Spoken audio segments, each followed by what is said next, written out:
ஜெபம் செய்வோம். எங்கள் அன்பின் பரலோக பிதாவே, கர்த்தராகிய இயேசு கிறிஸ்துவின் மூலம் மண்டலே வருகிறோம்.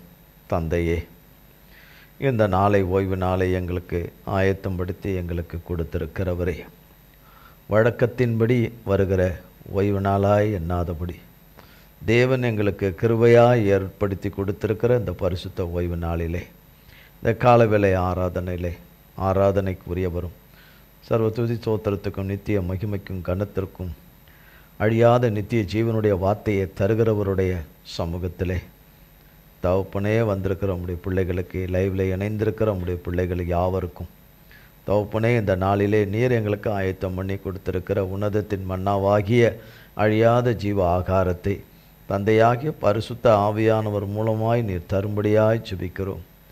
தந்தையே, நீர் மட்டும்தான் அதை ஆண்டவரே சரியாக செம்மையாக சத்தியத்தை சத்தியமாய் எங்களுக்கு எடுத்து கொடுக்க முடியும்.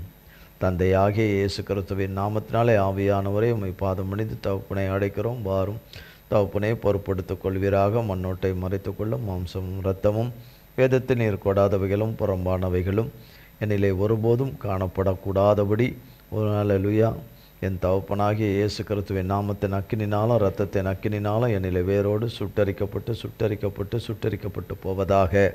தகப்பனாகிய இயேசு கிறிஸ்துவின் நாமமும் இரத்தமும் வார்த்தையும் அபிஷேகமும் கிருபா வரங்களும் உம்முடைய சாரமும் சத்துவம் உம்முடைய பிரசன்னமும் உம்முடைய நித்திய ஜீவ ஒளியும் உம்முடைய மன்னிப்பும் இரக்கமும் கிருபையும் உம்முடைய வல்லமையும் பலனும் உம்முடைய ஆண்டவரே அல்லேலூயா எல்லையில்லாத உம்முடைய சத்துவமும் என்னையும் உம்முடைய பிள்ளைகள் யாவரையும் ஆண்டு கொள்வதாக. நீர் மாத்திரமே எங்களை ஆளுகை செய்யும், என்னை ஆளுகை செய்யும். முதக்காரத்திலே கொடுக்கிறேன்.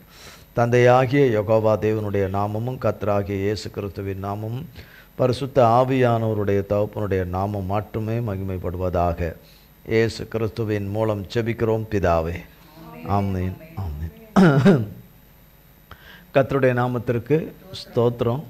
கர்த்தராகிய தேவன் நமக்கு காத்துக்கொள் என்கிற வார்த்தையிலே தேவன் நம்மோடு கூட பேசிக்கொண்டு வரார். நாம் அந்த வார்த்தையின்படி தான் நாம் கர்த்தருடைய கிருபையின் கரத்தினாலே நாம் வழிநடத்தப்பட்டு கொண்டு வந்திருப்போம் என்று நம்புகிறேன். அப்படி தான் இருப்போம் என்று நம்புகிறேன். கர்த்தர் நம்ம ஒருவரோடு கூட இருக்கிறார் என்பதை உணர்கிற உள்ளங்களுக்கு கர்த்தர் நம்மை காத்து நடத்துகிறார் என்பதை அறிந்து ருசிக்கிறார்கள் என்று நம்புகிறேன். கர்த்தருக்கு ஸ்தோத்திரம். அவர்கள் ஒவ்வொருவரும் தேவனை என்னென்ன விதத்திலே அவர் இருக்கிறார் என்பதை உணர்ந்து அறிந்து தெரிந்து, நாம் தனியாக இல்லை, நம்மை சிருஷ்டித்த நமக்காக ஜீவனை கொடுத்த தகப்பனோட கூட தான் இருக்கிறோம், அவர் நம்மோட கூட தான் இருக்கிறார் என்கிற நல்ல எண்ணத்தில் இருக்கிற பிள்ளைகள் கட்டாயம் இருப்பார்கள். கர்த்தருக்கு ஸ்தோத்திரம். சங்கீதம் 119 சங்கீதம் 9 வசனம்.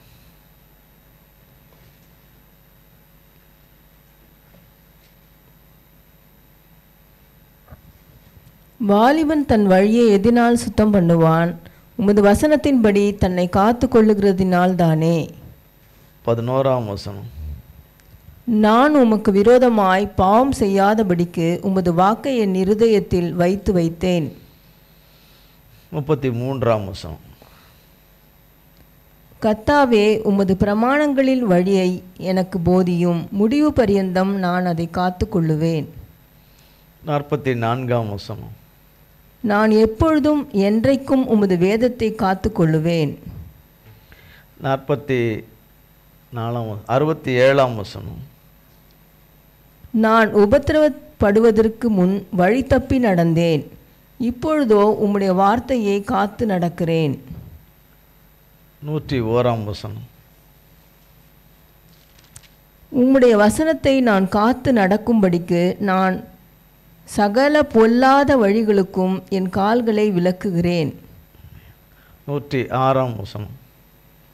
உம்முடைய நீதி நியாயங்களை காத்து நடப்பேன் என்று ஆணையிட்டேன், அதை நிறைவேற்றுவேன். 146 வசனம். உம்மை நோக்கி கூப்பிட்டேன், என்னை ரட்சியும், அப்பொழுது நான் உம்முடைய சாட்சிகளை காத்து கொள்ளுவேன். 146 வசனம்.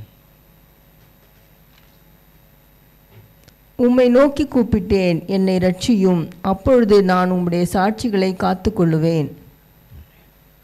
167 சங்கீதம்.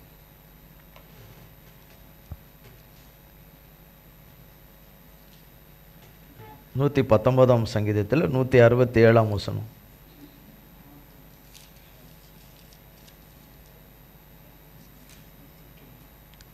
என் ஆத்துமா உமது சாட்சிகளை காக்கும், அவைகளை நான் மிகவும் நேசிக்கிறேன். என்னை காத்துக்கொள்ளும், என்னை காத்துக்கொள்ளுகிற தேவன், என்னை காத்துக்கொள்ளுகிற தேவன். நான் அவருடைய நாமத்தினாலே, அவர் வார்த்தையாலே காத்துக்கொள்ள வேண்டியதை காத்துக்கொள்ள வேண்டும். அவர் என்னை காத்துக்கொள்ளுகிற தேவனாகவும் இருக்கிறார். ரெண்டு சைடும் நடக்குது. அவர் நம்மை காக்க வேண்டிய விதத்திலெல்லாம் நம்மை காக்கிறார். அவர் வார்த்தை நாம் அவரை நோக்கி சொல்லும்போது அந்த தேவ வார்த்தை நம்மையும் எல்லா விதத்திலையும் காக்கிறது. தேவனும் நம்மை காக்கிறார், தேவனுடைய வார்த்தையும். ஆக மொத்தத்தில் தேவன்தான் நம்மை காத்து கொள்ளுகிறார். நாம் சொல்லுகிற அவருடைய வார்த்தையின் மூலமாக தேவன் கிரியை செய்து நம்மை காத்து கொள்ளுகிறார். அதே நேரத்தில் மற்ற அநேக காரியங்கள் உள்ளடக்கினவைகளிலும் தேவன் நம்மை காத்து கொள்ளுகிறார். தேவன் நம்மை காத்து கொள்ளுகிறார். சங்கீதங்களின் புஸ்தகம் 144 சங்கீதம்.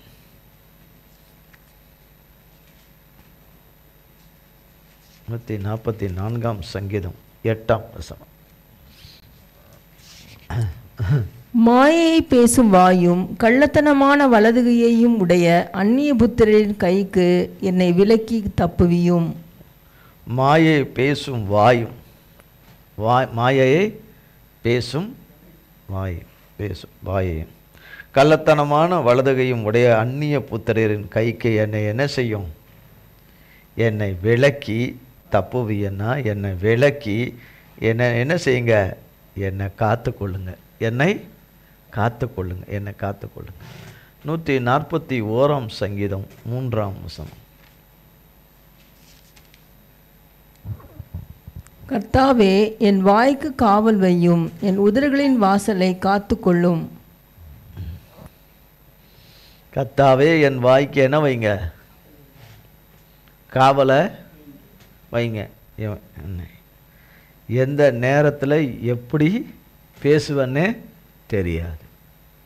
எதிர்பாராத பேசுறது ஒன்று, எதிர்பார்த்துக்கிட்டு இருக்கிற நேரத்தில் பேசுவது ஒன்று. அதனால் என் வாய்க்கு காவல் வையும், என் உதடுகளின் வாசலை காத்துக்கொள்ளும்.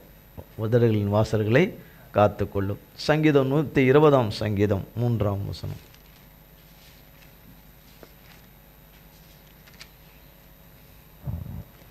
கபடனாவே, உனக்கு என்ன கிடைக்கும்? உனக்கு என்ன செய்யப்படும்?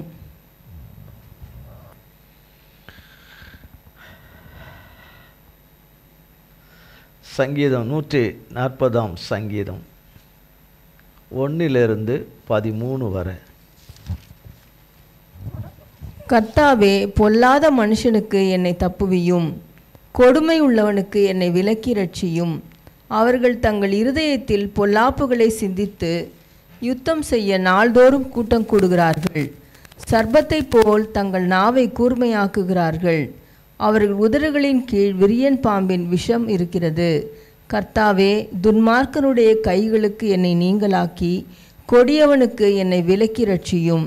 அவர்கள் என் நடைகளை கவிழ்க்க பார்க்கிறார்கள். அகங்காரிகள் எனக்கு கண்ணியையும் கயிறுகளையும் மறைவாய் வைக்கிறார்கள். வழியோரத்திலே வலையை விரித்து எனக்கு சுருக்குகளை வைக்கிறார்கள். நான் கர்த்தரை நோக்கி, நீர் என் தேவன் என்றேன். கர்த்தாவே, என் விண்ணப்பங்களின் சத்தத்துக்கு செவிகொடும். ஆண்டவராகிய கர்த்தாவே, என் இரட்சிப்பின் பலனே, யுத்த நாளில் என் தலையை மூடினீர். கர்த்தாவே, துன்மார்க்கனுடைய ஆசைகள் சித்தியாதபடி செய்யும். அவன் தன்னை உயர்த்தாதபடி அவனுடைய யோசனையை நடந்தேற ஒட்டாதேயும். என்னை வளைந்து கொள்கிறவர்களுடைய உதடுகளின் தீவினைகள் அவர்கள் தலைகளையே மூடுவதாக. நெருப்பு தழல் அவர்கள் மேல் விழுவதாக. அக்னியிலும் அவர்கள் எழுந்திருக்க கூடாத படுகொழிகளிலும் தள்ளப்படுவார்களாக. பொல்லாத நாவுள்ளவன் பூமியிலே நிலைப்பதில்லை. கொடுமையான மனுஷனை பறக்கடிக்க பொல்லாப்பு அவனை வேட்டையாடும். சிறுமையானவனின் வழக்கையும் எளியவர்களின் நியாயத்தையும் கர்த்தர் விசாரிப்பார் என்று அறிவேன். நீதிமான்கள் உமது நாமத்தை துதிப்பார்கள், செம்மையானவர்கள் உமது சமூகத்தில் வாசம் பண்ணுவார்கள். இதெல்லாம் யார் சொல்கிறா? தாவீது ராஜா தேவனுடைய ஆவியில் எழுதி வச்சிருக்கிறார். இப்படியெல்லாம் இருக்குதுன்னு, இப்படியெல்லாம் இருக்குது. என்ன இவைகளுக்கெல்லாம் என்ன செய்யுங்க? நீங்கள் விலக்கி காத்துக்கொள்ளுங்க. இப்படிப்பட்ட மனிதர்களை நான் அனுதினமும் என்ன செய்கிறேன்? சந்திக்கிறேன். ஆண்டவரே, நீர் என்னை நடத்துகிற வழியில் என்னோடு குறுக்கிடுகிறவர்கள், எதிரிட்டு வருகிறவர்கள், பின்வழியாய் வருகிறவர்கள், பக்க வழியாய் வருகிறவர்கள், பலவிதமான திசைகளின் வழியாய் வருகிறவர்கள், பலவிதமான தோற்றங்களிலே வருகிறவர்கள், பலவிதமான வேஷத்திலே வருகிறவர்கள், பல விதத்திலே வருகிறார்கள். அவர்கள் எல்லாம் எப்படியா இருக்கிறார்கள்? தாவீதை காத்துக்கொள்ள தேவன் அவனிடத்தில் இல்லை என்று, தேவன் அவனிடத்தில் இல்லை என்று சொல்லி என்ற எண்ணத்தில் என்ற ஒரு கொடூர ஆசையில் அவர்கள் வருகிறார்கள். ஆனால் கர்த்தர் தாவீதோடு கூட இருக்கிறார். தாவீது கர்த்தரோடு கூட இருக்கிறார். தாவீதை பார்க்கலாம், ஆனால் கர்த்தரை தாவீதை பார்க்கறது போல கர்த்தரை பார்க்க முடியாது. இப்போ நம்ம ஒருத்தரை பார்த்துக்கிறோம். நான் இங்கேருந்து அங்கே பார்க்குறேன், அவங்க இங்கேருந்து பார்க்குறாங்க. ஆனால் தேவனை பார்க்க முடியாது. இப்படி பார்க்கறது போல் ஆவியில் இருக்கிற சர்வ வல்லமுள்ள தேவனை அப்படியே நம்ம மனுஷர் பிரச்சத்தமாக பார்க்கறது போல் என்ன செய்ய முடியாது? பார்க்க முடியாது. ஆனால் அவர் இருக்கார்.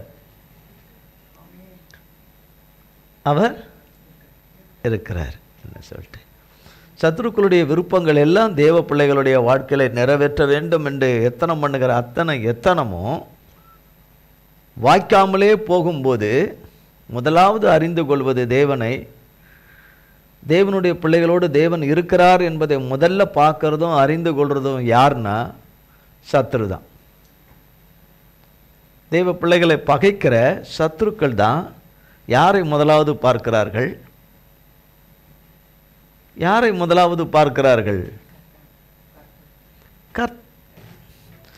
கர்த்தரை பார்க்கிறார்கள்.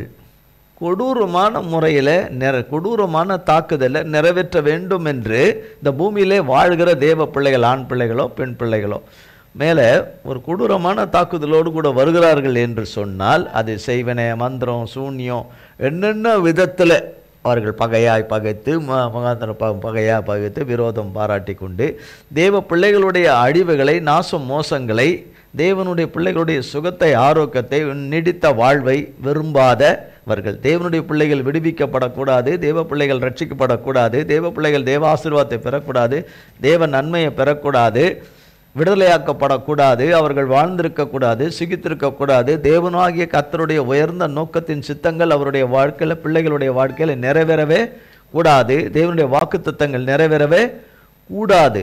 தேவனுடைய மன விருப்பங்கள் அவர்கள் பிள்ளைகளுடைய வாழ்க்கையில் நிறைவேறவே கூடாது. அவர்களுடைய ஜெபங்கள் கேட்கப்படக்கூடாது. அவர்கள் விண்ணப்பங்கள் தேவனிடத்தில் அங்கீகரிக்கப்படக்கூடாது. அவர்கள் உபவாசங்கள் எல்லாம் கர்த்தருக்கு ஏற்றவைகளாக இருக்கக்கூடாது. எந்த விதத்திலும் ஒரு நன்மையும், ஒரு ஆசீர்வாதத்தையும், ஒரு சமாதானத்தையும், சந்தோஷத்தையும், தேவ சந்தோஷத்தையும், தேவ பரிசுத்த சந்தோஷத்தையும் அவர்கள் பெற்றுக்கொள்ளவே கூடாது என்று எத்தனம் பண்ணுகிற இந்த பூமியில் இருக்கிற ஏராளமான சர்பத்துக்கு விற்று போட்ட சர்பத்துக்கு விற்று போட்ட மக்கள் எக்கச்சக்கமாக இருக்கிறார்கள். தேவ பிள்ளைகளை சுற்றிலும் இருக்கிறார்கள். அவர்கள் எத்தனம் பண்ணுகிற என்னென்ன விதங்களிலே எத்தனம் பண்ணுகிறார்களோ அதைத்தான் அப்படி விவரமாக அப்படி ஒன்றா சொல்கிறாரு. அது என்னன்னு சொல்கிறாரு? முதல் வசனம், கர்த்தாவே பொல்லாத மனுஷனுக்கு என்னை என்ன செய்யுங்க? தப்புவித்து என்னை காத்து கொள்ளுங்க. அதான் அர்த்தம். என்னை தப்புவித்து, நீங்கள் தான் என்னை தப்புவிக்க முடியும். இது யாரையாவது ஒருமையில் பேசுகிறாரா? ஒரு நபர், 2 நபர், 3 நபர்னு பேசுகிறாரா? இன்னார் நபர், இன்னார் மகன், இன்னார் ஸ்திரீ என்ன பேசுகிறாரு கர்த்தர்? கிடையாது. கர்த்தர் சொல்கிறாரு. கர்த்தாவே பொல்லாத மனுஷனுக்கு என்னை என்ன செய்யுங்க? தப்புவீங்க. கொடுமை உள்ளவனுக்கு என்னை விலக்கி ரட்சிங்க. அவர்கள் என்னன்னு சொல்ல வர்றாரு? தங்கள் இருதயத்தில் பொல்லாப்புகளை சிந்தித்து. என்ன சிந்திக்கிறாங்க? அவங்க இருதயத்தில் என்ன சிந்திக்கிறாங்க? அவர்கள் பேசும்போது எரிச்சலும் கோபமும் கொப்பளிப்பும் அதில் வருகிறது, அதிலிருந்து வருகிறது. அதிலிருந்து அவர்களுடைய கிரியைகள் செயல்கள் அதை வெளிப்படுத்துது. சிலரிடத்தில் அது வெளிப்படுத்தாதபடி அது பக்குவமாக காக்கப்பட்டது போல மறைத்து காக்கப்பட்டு காயை நகர்த்துகிறவர்கள் இருப்பார்கள். இன்னொரு விதத்தில் இருப்பார்கள். தங்கள் இருதயத்தில் பொல்லாப்புக்களை சிந்தித்து யுத்தம் செய்ய நாள்தோறும் கூட்டம் கூடுகிறார்கள். யுத்தம்னா தெரியும் இல்லையா? யுத்தம்னா உங்களுக்கு தெரியும். சேனைகள், 2 சேனைகள் மோதுகிற, 2 சேனைகள் மோதுகிறது என்று. அப்போ நாள்தோறும் கூட்டம் கூடுகிறார்கள் என்று சொன்னால் ஒரு தனி நபரை மட்டும் குறிக்கல, அது நிறைய பேரை குறிக்குது. கூட்டம் கூடுகிறார்கள் அப்படின்னா மீட்டிங் போடுகிறார்கள். என்ன தாவீதை என்ன செய்தாலும் தாவீதை என்ன ஆக மாட்டாங்கிறான்? அழிந்து ஒளிந்து போக மாட்டாங்கிறான். அப்போ அழிந்து ஒளிந்து போக மாட்டேங்கிறான்னா அது தாவீதால் போக மாட்டேங்கிறானா, தேவனால் தாவீது போக மாட்டேங்கிறானா? தேவனால் அப்படின்னு பார்க்குறாங்க. அப்போ விட்டுறணுமா வேண்டாமா? அவங்க செய்கிற காரியத்தை விட்டுறணுமா வேண்டாமா? ஆனால் விடலை. என்ன செய்யலை? விடலை. தேவன் இருக்கிறார் என்று தெரிந்தும் அறிந்தும் உணர்ந்தும் பார்த்தும் விடலை. எப்படியாவது அதைத்தான் அப்படி சொல்றார். 3ஆம் வசனம். சர்ப்பத்தை போல் தங்கள் நாவை கூர்மையாக்குகிறார்கள். சர்ப்பத்தை போல நாவு இருக்கு, ஆனால் அதை தீட்டுறாங்க. அதை என்ன பண்ணுறாங்க? தீட்டுறாங்க. அப்போ தீட்டணும்னா ஏதோ ஒன்றை வச்சு தானே தீட்டணும். இப்போ ஒரு கத்தியை தீட்டுறாங்க. அதை தீட்டும் போது அதுக்கு ஒரு உபகரணத்தை, ஒரு பொருளை வச்சு தானே தீட்டுவாங்க இல்லையா? இல்லை ஒரு கல்லில் வச்சு தீட்டுவாங்க, ஒரு இதை வச்சு தீட்டுவாங்க, இன்னொரு பொருளை வச்சு அதை தீட்டுவாங்க இல்லையா? சாணம் பிடிப்பாங்கன்னு சொல்லுவாங்க, தீட்டுவாங்க. அப்போ சாத்தான் கொடுக்குற வார்த்தைகளால் என்ன செய்கிறாங்க? அதை கூர்மையாக்குறாங்க. அதை என்ன செய்கிற? சாத்தான் கொடுக்குற எண்ணங்களும் அவன் கொடுக்குற ஆலோசனைகளும் அதை என்ன செய்கிறார்கள்? கூர்மையாக்குகிறார்கள். அவர்களுடைய உதடுகளின் கீழ், உதடு எங்கே இருக்கு? இங்கே இருக்கு, இந்த இடத்துல இருக்குது. உதடு எங்கே இருக்குன்னு எல்லாருக்கும் தெரியும். அந்த உதடு எங்கே இருக்கு? அந்த உதடுக்கு கீழே என்ன இருக்கான்? நான் வேத வசனத்தை என்ன இருக்கு? இப்போ என்கிட்ட விஷம் இல்லை. இப்போ இங்கே இருக்கிறவங்க ஒருத்தர், நான் என்னையும் சேர்த்தான் பேசுகிறாரு. அப்போ என் உதடுக்கு கீழே என்ன இருக்குன்னு சொல்கிறாரு. இங்கே விரியன் பாம்பு விஷம் இருக்குது. கூட்டம் கூடுகிறவர்களுடைய நாவுகள் தீட்டப்பட்ட நாவுகளும் அவர்களுடைய உதடுகளின் கீழே விஷம் இருக்கிறது. நான் சாத்தானின் கூட்டத்தை சேர்ந்தவளா இருந்தாதான் எனக்கு இந்த பாம்பின் விஷம் இருக்குது. நான் இல்லைன்னா எனக்கு இல்லை. நமக்கே தெரியும் நம்ம எந்த கூட்டத்தை சேர்ந்தவர்கள். தேவனுடைய கூட்டத்தை சேர்ந்தவர்கள்னா நம்ம ஐயப்பட வேண்டியதே இல்லை. ஐயப்பட வேண்டியது என்ன? அச்சப்பட வேண்டியதே இல்லை. சந்தேகப்பட வேண்டியதே இல்லை. நாமே சந்தேகிக்கப்பட வேண்டியதே இல்லை. நமக்குள்ள ஆவியானவர் இருக்கிறார், நாம் அறிவோம். நாம் யாரோட கூட இருக்கிறோம்? கர்த்தரோட கூட இருக்கிறோம். கர்த்தர் யாரோட கூட இருக்கிறாரு? அவரோடு கூட இருக்கிறார், அவரோட பிள்ளைகளோட கூட இருக்கிறார் என்று இருக்கும்போது நாம் கூட்டம் கூடுகிறவர்களோடு கூட இல்லை. பொல்லாத சிந்தனைகளை சிந்தித்து இருதயத்திலே பொல்லாப்புகளை யோசித்து அதை சேகரிக்கிறவர்களும் இல்லையா? இல்லை. 4ஆம் வசனம். கர்த்தாவே துன்மார்க்கருடைய கைக்கு என்னை என்ன செய்யுங்க?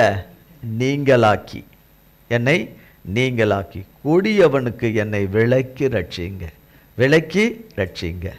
அவர்கள் என் நடைகளை கவிழ்க்க பார்க்கிறார்கள். அகங்காரிகள் எனக்கு கண்ணியையும் கயிறுகளையும் மறைவாய் எத்தனை வகைக்கு வகை சொல்றாரு பாருங்க. தேவன் தானே நம்மளோட கூட பேச, அதை கூட உங்களால் என்ன பண்ண முடியல.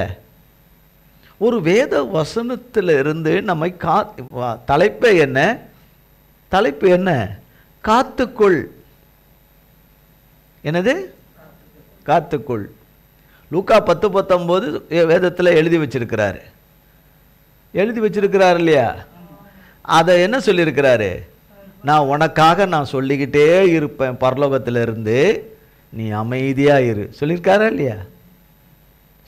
இல்லையா? நான் பரலோகத்திலேருந்து லூக்கா 19 சொல்லிக்கிட்டே இருப்பேன், நீ அமைதியா கேட்டுக்கிட்டு அமைதியா இரு. அப்பொழுது சத்ருவின் கிரியைகள்லாம் என்ன செஞ்சிடும்? அழிஞ்சிரும். ஆமென். ஆமேனா? லூக்கா 10:19 யாரை சொல்லியிருக்காரு? நம்மளை தான் சொல்லியிருக்கிறாரு. நம்மளை தான் அதிகாரம் கொடுத்தவர் தான், இந்த அதிகாரத்தை கொடுத்த தேவன் தான் நம்மை சொல்லியிருக்கிறார். அதை நம்மை சொல்லியிருக்கிறார். நம்ம எத்தனை நேற்று சொன்னோன்னு எல்லாருக்கும் நல்லா தெரியும். அதுக்கு முந்தின நாள் எவ்வளோ சொன்னோம் தெரியும். இரவில் படுக்க போகும்போது எத்தனை முறை சொல்லியிருக்கிறோம், சொன்னோமா இல்லையா? சொன்னவங்களுக்கு தான் தெரியும். கேட்ட தேவனுக்கும் சொன்னவங்களுக்கு தான் தெரியும். மற்றவங்களுக்கு தெரியுமா? பக்கத்து வீட்டுக்காரனுக்கு தெரியுமா நீங்கள் லூக்கா 10:19 இத்தனை தடவை சொன்னீங்கன்னு? அந்த வீட்டில் உள்ளவங்களுக்கே தெரியாது, அவங்கவுங்க தேவனோடு கூட சொன்னது இல்லையா? நீங்கள் சொல்கிறத கேட்குற தேவனுக்கு முதல்ல தெரியும், சொல்கிற உங்களுக்கு ரெண்டாவது தெரியும். உங்களோடு இருக்கிறவங்களுக்கு தெரியுமா? தெரியாது. அப்போ உங்களுடைய தொடர்பு யாரோட? கர்த்தரோட. இதில் தப்பா இருக்கா? சத்தியத்தை தானே சொல்றாரு தேவ ஆவியானவரே. ஆவியானவரே உங்களால் இனம் கண்டுகொள்ள முடியலன்னா நீங்க எதை கண்டுகொள்வீங்க? இல்லையா? அப்போ அவர் விலைக்கு சொல்றாரு. என்றைக்கோ ஒரு நடந்த சம்பவத்தில் இதை வாசிக்கும் போது தேவன் எழுதி வச்சிருக்கிறது நமக்கு பிரயோஜனப்பட தான் எழுதி வச்சிருக்கிறாரு. இது தாவீதுக்கு ஒரு காலத்தில் நடந்து கர்த்தரை ருசித்து கர்த்தர் இந்த தீங்குக்கெல்லாம் அவரை தப்புவிச்சு பாதுகாத்து காத்து வழி நடத்தினதான் எழுதப்பட்டு இருக்குது. காத்து எழுதப்பட்டிருக்கு. இதை வாசிக்கும் பொழுது, இதை சொல்லும் பொழுது நம்மளோடு கூட பேசுது. அப்ப என்னோட இது பேசல, இது என்னோட பேசல, ஒரு மனுஷன் தான் பேசுறான் அப்படின்னா அதுக்கு நான் பொறுப்பு இல்லை. அதுக்கு நான் பொறுப்பு இல்லை. நம்ம படைத்த நம் தேவனும் நமக்காக தன் சொந்த குமாரனையே கொடுத்த தேவனும் ஆவியானவர் தான் நம்மோடு கூட பேசுறார் என்ற எண்ணமே வரமாட்டேங்குதுன்னா அப்புறம் நம்ம என்ன செய்ய முடியும்? இல்லையா? வேற எங்கெங்கோ வருகிற சத்தங்கள் எல்லாம் ஆவியானவர் பேசுறாருன்றோம். பேச வேண்டி பேசுறதுக்குன்னே கொடுத்து ஏசுறதுக்குன்னே நியமித்த ஸ்தலத்திலிருந்து தேவன் பேசுகிறது தேவன் அல்ல என்று சொன்னால் அது தேவனுக்கு எவ்வளவு வசனமா இருக்கும் இல்லையா? தேவனுடைய ஆவியானவர் தான் விலைக்கு சொல்றாரு. அப்போ எனக்கு கயிறுகளையும் மறைவாய் வைத்தார்கள், வழியோரத்தில் வலைகளை விரித்து எனக்கு சுருக்குகளை வைக்கிறார்கள் என்று சொல்லி அப்புறம் சொல்றார் கர்த்தரை நோக்கி, நீர் என் தேவன் என்றேன். கர்த்தாவே என் விண்ணப்பங்களின் சத்தத்துக்கு என்ன செய்யுங்க? செவி கொடுங்க. ஆண்டவராகிய கர்த்தாவே என் ரட்சிப்பின் பலனே, யுத்த நாளில் என் தலையை என்ன செய்தீர்? மூடினீர். கர்த்தாவே துன்மார்க்கனுடைய ஆசைகள் சித்தியாதபடி செய்யும். அவனுடைய கை பாவைகளாக இருக்கிறவர்களை, அவனுடைய கை கூலிகளாக பூர்த்தி கொண்டவர்களை கொண்டு அவன் ஏவி விடுகிறதை வாங்கி கொண்டு செயல்படுகிறவர்களுடைய ஆசைகள் சித்திக்காதபடி செய்யுங்க. அந்த ஆசை என்ன? தேவ பிள்ளைகள் அழியணும். இது என்ன புதுசாவா தெரிஞ்சிருக்கீங்க? சாத்தானுடைய விருப்பமே என்ன? ரட்சிப்பு, தேவனுடைய ரட்சிப்பை பெற்றுக்கொள்ள கூடாது.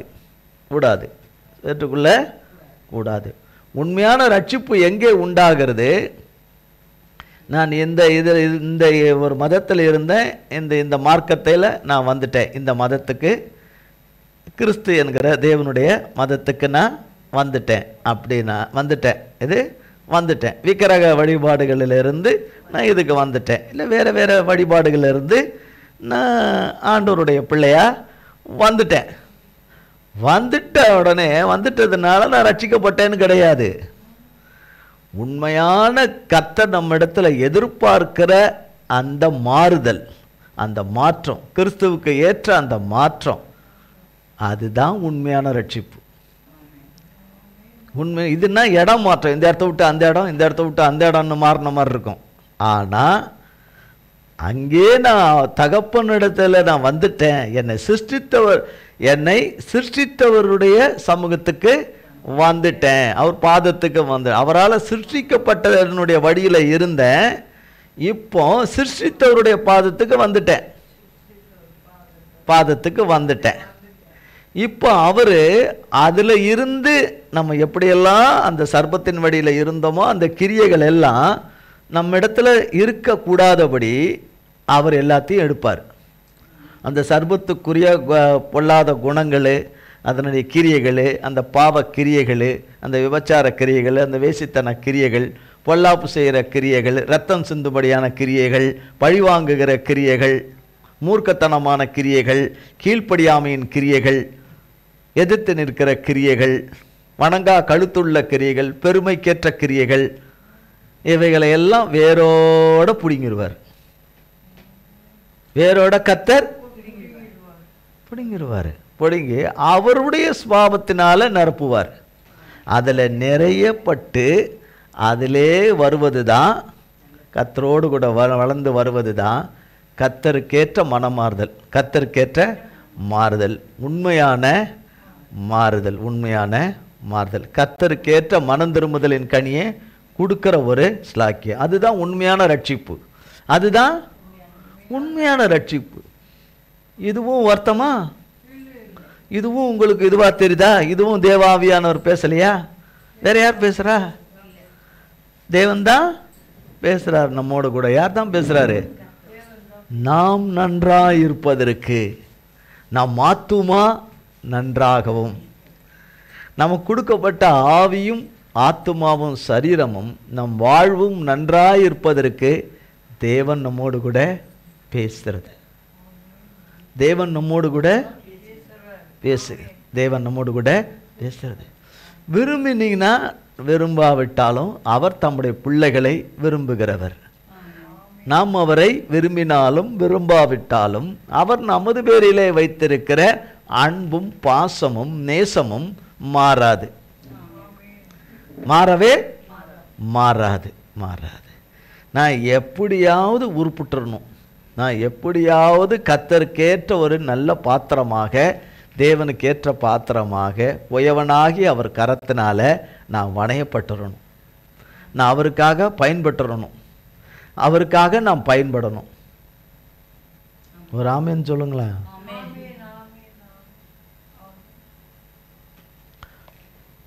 தேவனால இந்த ஸ்லாக்கியம் நமக்கு கிடைக்குது. உபத்திரவத்தின் வழியில் கிடைக்குது, நொறுக்குதல் வழியில் இது உண்டாகுது, நொறுக்குதல் வழியில் உண்டாகுது, பிழியப்படுகிற நிலைமையில் உண்டாகுது. கர்த்தர் தம்முடைய பிள்ளைகளை மெருகேற்ற வேண்டுமானால் சூடு அதிகமாக்கி நல்ல மெருகு ஏறணும் அப்படின்னா சூடு கம்மி பண்ணிக்கினே வந்தாதான் நல்ல மெருகேறும். இல்லை, சூடு ஏற்றிக்கிட்டே போனால் தான். அதுக்காக ஏற்றிக்கிட்டே போயிட்டா என்ன ஆகும்?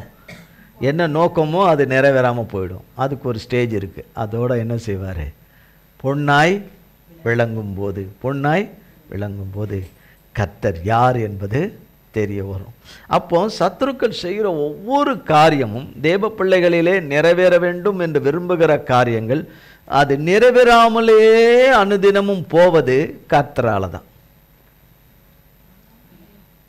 சத்துருக்கள் தேவ பிள்ளைகளிலே நிறைவேற வேண்டும் என்று, சத்ருன்னா தெரியலையோ சத்துருக்களுடைய கொடூர எண்ணங்களை அனுப்பும் போது யார் கதவை திறந்து வச்சுக்கிட்டு ஜன்னலை திறந்து வச்சுக்கிட்டு மனதையும் சிந்தையும் இருதயத்தையும் செவிகளை திறந்து விட்டுட்டு உட்கார்ந்துருக்கிறார்களோ அவர்களுக்குள்ளே தான் அது பூந்துரும். அதுக்குள்ளே தான் பூந்துரும். இப்போ எங்கேயாவது ஒரு ஓட்டை இருக்குன்னா என்ன சொல்கிறாங்க, அந்த ஓட்டையை அடைங்கன்றாங்க. எங்கேயாவது யார் சொல்லுவாங்கல்ல சார், எதுக்கு? ஏதோ ஒரு பூச்சியோ எதுவோ பாம்போ ஏதோ எலியோ ஏதோ ஒன்று உள்ளே வந்துடும்னு. ஏன் வந்தால் என்ன செய்யும்? சேதப்படுத்துமா? தீங்கு செய்யும். சேதப்படுத்தும், தீங்கு செய்யும் இல்லையா? தீங்கு செய்யும். அதனால் அதை அடைக்க சொல்லி சொல்கிறோம். அதுபோல் அடைத்து கொள்ள வேண்டியதையும் காத்து கொள்ள வேண்டியதும் கர்த்தருடைய நாமத்தினாலும் இரத்தத்தினாலும் வார்த்தையால் காத்து கொள்ள வேண்டும். இதுவும் தப்பா? இதுவும் யார் பேசுகிறா? கர்த்தருடைய ஆவியானவர் நம்மோடு கூட, நம்ம ஒவ்வொருவர் கூட பேசுகிறார். அப்போ தாவீது சொல்கிறாரு 8ஆம் வசனத்தில், 140ஆம் அதிகாரம் 8ஆம் வசனம், கர்த்தாவே துன்மார்க்கனுடைய ஆசை சித்தியாதபடி செய்யும், அவன் தன்னை உயர்த்தாதபடி அவனுடைய யோசனையை நடந்தேற ஒட்டாதையும். நடந்தேற, அப்போ தேவனை நோக்கி இவர் சொல்கிறார்ல, அப்போ தேவன்கிட்ட இவர் சொன்னதை தானே இங்கே எழுதி வச்சிருக்குது. இதைத்தானே நம்மளையும் சொல்கிறாரு. அவர் வாழ்ந்தாருங்க கர்த்தரோட கூட வாழ்ந்தாருங்க. கர்த்தருடைய சித்தம் அவர் வாழ்க்கையில் நிறைவேறிச்சிங்க. கர்த்தர் அவரை கூட்டிகிட்டு போயிட்டாருங்க அவர் இருக்கிற வீட்டுக்கு. வேற எங்கே கூட்டு போவார்? அவருடைய பிள்ளைகளை அவர் வீட்டுக்கு தானே கூட்டு போவார். 2 இடம் தாங்குது. ஒன்று அவருடைய வீடு பரலோகம், இன்னொன்று நரகம், பாதாளம். நரகம் அது தேவ பிள்ளைகளுக்கா? சாத்தானுக்கு மட்டும்தான். சாத்தானுக்கு அவனோட கூட விழுந்து போன தேவ தூதர்களுக்கு தான். தேவன் சிருஷ்டித்த மனிதர்களுக்கு கிடையாது. ஆனால் தேவ சித்தத்தில் வாழாதவர்கள், தேவ சித்தத்தை புறக்கணிக்கிறவர்கள், தேவனை புறக்கணித்து இந்த தேவன் எனக்கு வேண்டாம், இந்த இரட்சகரை எனக்கு வேண்டாம், இந்த ஆவியானவர் எனக்கு வேண்டாம், தன்னையே சிலுவையில் கொடுத்து ஜீவபலியாய் கொடுத்த அந்த ஆட்டுக்குட்டியானவர் வேண்டாம், எனக்கு தேவை இல்லை என்று முற்றிலுமாய் மறுதளித்துட்டு கடந்து போகிறவர்கள் தான் நரகத்துக்கு போவார்களே தவிர மற்றவர்கள் எங்கே போவார்கள்? கர்த்தருடைய சித்தத்திலே கர்த்தரோடு கூட வாழ்ந்து கர்த்தருடைய கரத்தினாலே மூடி பாதுகாக்கப்பட்டு பரிசுத்தத்துக்கு மேல் பரிசுத்தம் அடைந்து நீதியின் மேல் நீதியிலே நடந்து கர்த்தருடைய கிருபையின் சட்டைகளுக்குள்ளே கடைசி பரியந்தமும் மறைந்து வாழ்கிறவர்கள் எங்கே போவார்கள்? பரலோகத்துக்கு தான் போவார்கள். அப்படி அவர் பரலோகத்துக்கு போயிட்டார். யார்? தாவீது அங்கே கர்த்தரோடு கூட முடிவில்லாத வாழ்வில் அங்கே வாழ்ந்து கொண்டிருக்கிறார். ஆனால் எழுதப்பட்ட இந்த வார்த்தைகள் எல்லாம் நம்முடைய பிரயோஜனத்துக்காகத்தான் அதை எழுதி வச்சிருக்கிறாரு. நம்முடைய பிரயோஜனத்துக்காகத்தான் என்ன பண்ணி வச்சிருக்காரு? எழுதி வச்சிருக்கிறாரு. அப்போ இதை சொல்றாரு, இது இப்படிலாம் இருக்குது, இப்படிலாம் இருக்குது, இப்படிலாம் இருக்குது அப்படின்னு எல்லாமே சொல்றாரு. சொல்லிட்டு என்ன சொல்றாரு? 10ஆம் வசனத்தில் பாருங்க, நெருப்பு தழல் அவர்கள் மேல் விழுவதாக. யார் மேல விழுவதாக? ஏங்க நல்லா பாருங்க, 10ஆம் வசனத்தில் நெருப்பு தழல் அவர்கள் மேல் விழுவதாக. எவர்கள் மேல? 140ஆம் சங்கீதம் பாருங்க, 1ஆம் வசனம், கர்த்தாவை பொல்லாத மனுஷனுக்கு என்னை தப்புவியும். ஒரு மனுஷனை குறித்து சொல்றாரு. என்னன்னு? பொல்லாத மனுஷன். என்ன மனுஷன்? பொல்லாத மனுஷன் அல்லது பொல்லாத மனுஷி. 2 பேர் தானே இருப்பாங்க. இல்லை பாலினம், 3ஆம் பாலினம். ரைட், அது நடுவில் வச்சுக்கோங்க. ரைட், அது ஒரு பக்கமாக வச்சுக்கோங்க. 3 வச்சுக்கோங்க என்ன வச்சுக்கோங்க. அப்போ பொல்லாத மனுஷனுக்கு என்ன செய்யுங்க? தப்புவீங்க. 1. 2வது, கொடுமை உள்ளவனுக்கு என்னை விலக்கி ரட்சியுங்க. 2. அப்போ இப்படிப்பட்ட வகையான மனிதர்கள் இருக்கிறாங்க. 3வதுல ஒன்று இருக்குது, அகங்காரிகள் என்று இருக்கிறார்கள். அவங்க கண்ணி கயறு வலைன்னு 3ஆம் வசனத்தில் இருக்கிறார்கள். 2ஆம் வசனத்தில் சர்பத்தை போல நாவை கூர்மையாக்குகிறவர்கள் இருக்கிறார்கள். விரியன் பாம்பினுடைய விஷம் அவர்கள் உதடின் கீழே இருக்குது. ஏங்க இதெல்லாம் இருக்கிறவங்க தானங்க பயப்படணும். அவங்களே பயப்படுறதில்ல, அவங்களே பயப்படுறதில்ல, அது இல்லாதவங்க ஏன் பயப்படணும்? இது கர்த்தருடைய வார்த்தை தானே. அப்போ நீங்க அதுக்கு பயப்படுறீங்க, நடுங்குறீங்கன்னா அப்போ என்ன இருக்குன்னு அர்த்தம்? என்ன இருக்கு அர்த்தம்? உள்ள எல்லாம் சத்துருவினுடைய கிரியைகள் எல்லாம் இருக்குதுன்னு அர்த்தம். நீங்க தேவ வார்த்தையை உண்மையிலேயே கேட்டீங்கன்னா சந்தோஷப்படுவீங்க. தேவ வார்த்தையை உண்மையா தேவன் பேசினா என்ன பண்ணுவீங்க? நீங்க சந்தோஷம் அடையல, அதை ஏற்றுக்கொள்ள மறுக்கிறீங்க, அதை புறக்கணிக்கிறீங்க, அதை புறம்பே தள்ளுறீங்க அப்படின்னு சொன்னா நாம் யாரை எதிர்த்து நிற்கிறோம்? தேவனை ஏத்து நிற்கிறோம். தேவனை ஏத்து நிற்கிறோம். அது தேவனுக்கு நஷ்டமா நமக்கு நஷ்டமா? அந்தந்த மனிதர்களுக்கு தான், இதை செய்கிற மனிதர்களுக்கு தான் நஷ்டம். நஷ்டம். அப்போ இப்படிப்பட்டவங்களுக்கு தான் அவர் சொல்றார், நெருப்பு தழல் அவர்கள் மேல் விழுவதாக. 10ஆம் வசனம், அக்கினியினாலும் அவர்கள் எழுந்திருக்க கூடாதபடி படுகுழியிலும் தள்ளப்படுவார்களாக, தள்ளப்படுவார்களாக என்று தாவீது ராஜா சொல்றார். தாவீது ராஜா சொல்றார் தள்ளப்படுவார்களாக. 11ஆம் வசனம், பொல்லாத நாவு உள்ளவன், பொல்லாத நாவு உள்ளவன் அப்படின்னா பொல்லாத நாவு உள்ளவன் அல்லது பொல்லாத நாவு உள்ளவள் பூமியிலே நிலைப்பதில்லை. ஏங்க பொல்லாதவங்க தாங்க நிலைக்கிறது இல்லை, ஏன் பயப்படுறீங்க? நீங்க பொல்லாதவங்க இல்லைல்ல.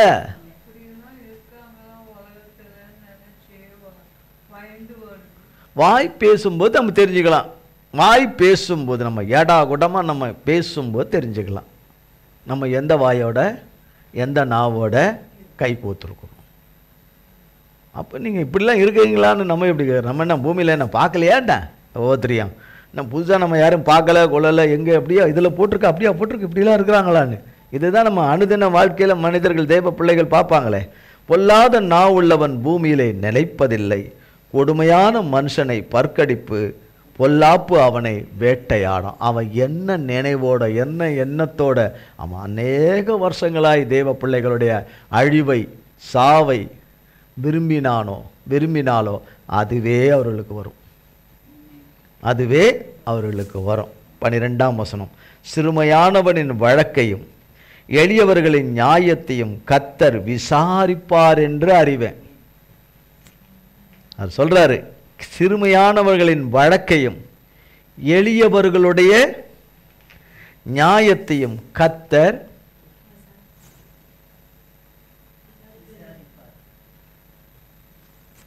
விசாரிப்பார் என்று அறிவேன், விசாரிப்பார் என்று அறிவேன் அப்படின்னு. இப்போ பாருங்க 119ஆம் சங்கீதம். இப்போ இது இந்த வசனம் ஞாபகம் இருக்கா? இப்போ என்ன வசனம் வாசித்தோம்? போச்சு போங்க. 140ஆம் சங்கீதத்தில் 12ஆம் வசனத்தில் வாசித்தோம், ஞாபகத்தில் வச்சுக்கங்க. சிறுமையானவனின் வழக்கையும் எளியவர்களின் நியாயத்தையும் கர்த்தர் விசாரிப்பார் என்று அறிவேன்னு சொல்றார் இவர் தாவீது ராஜா. இல்லை இருக்கார் இல்லையா? 119ஆம் சங்கீதம் 11ஆம் வசனம்.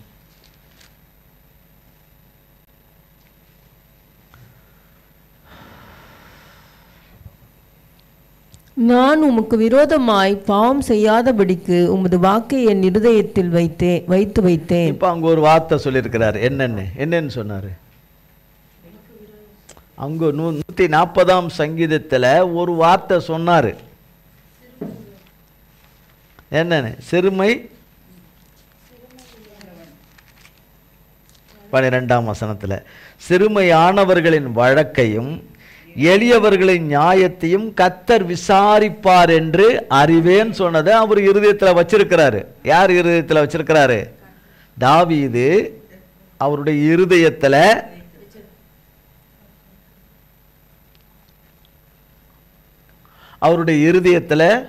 வைத்திருக்கிறார், அவருடைய இருதயத்தில் வைத்திருக்கிறார். என்னன்னு சொல்றாரு, நான் உமக்கு விரோதமாய் பாவம் செய்யாதபடிக்கு உமது வாக்கை என் இருதயத்தில் வைத்த. இது மாதிரி அநேக வார்த்தைகளை, தேவ வார்த்தைகளை, தேவ வசனங்களை உள்ள வச்சிருக்கிறார். யாரு? தாவீது உள்ள வச்சிருக்கிறார். இப்போ 1 சாமுவேல் 25ஆம் அதிகாரம்.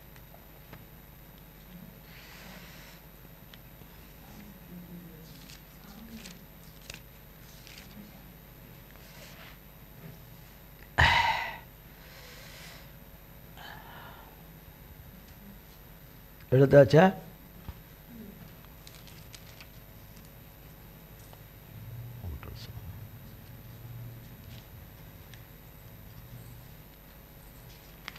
ஒன்றாம் வசனத்திலிருந்து வாசிங்க. சாமுவேல் மரணமடைந்தான். இஸ்ரவேலர் எல்லாரும் கூடி வந்து அவனுக்காக துக்கம் கொண்டாடி ராமாவில் இருக்கிற அவனுடைய வளவிலே அவனை அடக்கம் பண்ணினார்கள். தாவீது எழுந்து பாரான் வனாந்தரத்திற்கு புறப்பட்டு போனான். மாகோனிலே ஒரு மனுஷன் இருந்தான். அவனுடைய தொழில்துறை காமேலில் இருந்தது. அந்த மனுஷன் மகா பாரி குடித்தனக்காரனாயிருந்தான். அவனுக்கு 3000 ஆடும் 1000 வெள்ளாடும் இருந்தது. அவன் அப்பொழுது கர்மேலில் தன் ஆடுகளை மயிர் கத்தரித்து கொண்டிருந்தான். அந்த மனுஷனுக்கு நாபால் என்றும் அவன் மனைவிக்கு அபிகாயில் என்றும் பெயர். அந்த ஸ்திரீ மகா புத்திசாலியும் ரூபவதியுமாயிருந்தாள். அந்த புருஷனோ முரடனும் துராகிருதனுமாயிருந்தான். அவன் காலேபுடைய சந்ததியான். நாபால் தன் ஆடுகளை மயிர் கத்தரிக்கிற செய்தியை வனாந்தரத்தில் இருக்கிற தாவீது கேட்டபோது தாவீது 10 வாலிபரை அழைத்து, நீங்கள் கர்மேலுக்கு போய் நாபாலிடத்தில் சென்று என் பேரை சொல்லி அவன் சுக செய்தியை விசாரித்து அவனை நோக்கி, நீர் வாழ்க, உமக்கு சமாதானமும் உம்முடைய வீட்டுக்கு சமாதானமும் உமக்கு உண்டான எல்லாவற்றிற்கும் சமாதானமும் உண்டாவதாக என்று அவனை வாழ்த்தி, இப்பொழுது ஆடுகளை மயிர் கத்தரிக்கிறவர்கள் உம்மிடத்தில் இருக்கிறார்கள் என்று கேள்விப்பட்டேன். உம்முடைய மேய்ப்பர் எங்களோட கூட இருந்தார்கள். அப்பொழுது கர்மேலில் இருந்த நாளெல்லாம் நாங்கள் அவர்களை வருத்தப்படுத்தவில்லை. அவர்களுடைய பொருள் ஒன்றும் காணாமற் போனதும் இல்லை. உம்முடைய வேலைக்காரரை கேளும், அவர்கள் உமக்கு சொல்லுவார்கள். ஆதலால் இந்த வாலிபருக்கு உம்முடைய கண்களிலே தயை கிடைக்க வேண்டும். நல்ல நாளில் வந்தோம். உம்முடைய கைக்கு உதவுவதை உம்முடைய ஊழியக்காரருக்கும் உம்முடைய குமாரனாகிய தாவீதுக்கும் கொடுக்கும்படி வேண்டுகிறேன் என்று சொல்லுங்கள் என்றான். தாவீதின் வாலிபர் போய் இந்த வார்த்தைகளை எல்லாம் தாவீதின் நாமத்தினாலே நாபாலிடத்தில் சொல்லி பின்னொன்றும் பேசாதிருந்தார்கள். நாபால் தாவீதின் ஊழியக்காரருக்கு பிரதியுத்தரமாக, தாவீது என்பவன் யார்? ஈசாயின் குமாரன் யார்? தங்கள் எஜமான்களை விட்டு ஓடிப்போகிற வேலைக்காரர் இந்நாளில் அநேகர் உண்டு. நான் என் அப்பத்தையும் என் தண்ணீரையும் என் ஆடுகளை மயிர் கத்தரிக்கிறவர்களுக்காக நான் அடித்து சமையல் பண்ணிவித்ததையும் எடுத்து இன்ன இடத்தார் என்று நான் அறியாத மனுஷருக்கு கொடுப்பேனோ என்றான். தாவீதின் வாலிபர் தங்கள் வழியை திருப்பி மறுபடியும் தாவீதினிடத்தில் வந்து இந்த வார்த்தைகளை எல்லாம் அவனுக்கு அறிவித்தார்கள். அப்பொழுது தாவீது தன் மனுஷரை பார்த்து, நீங்கள் அவரவர் உங்கள் பட்டயத்தை கட்டிக்கொள்ளுங்கள் என்றான். அவரவர் தங்கள் பட்டயத்தை கட்டிக்கொண்டார்கள். தாவீதும் தன் பட்டயத்தை கட்டிக்கொண்டான். ஏறக்குறைய 400 பேர் தாவீதுக்கு பின் சென்று புறப்பட்டு போனார்கள். 200 பேர் ரஸ்துக்கள் அண்டையில் இருந்து விட்டார்கள். பாருங்க, இது வரைக்கும் போன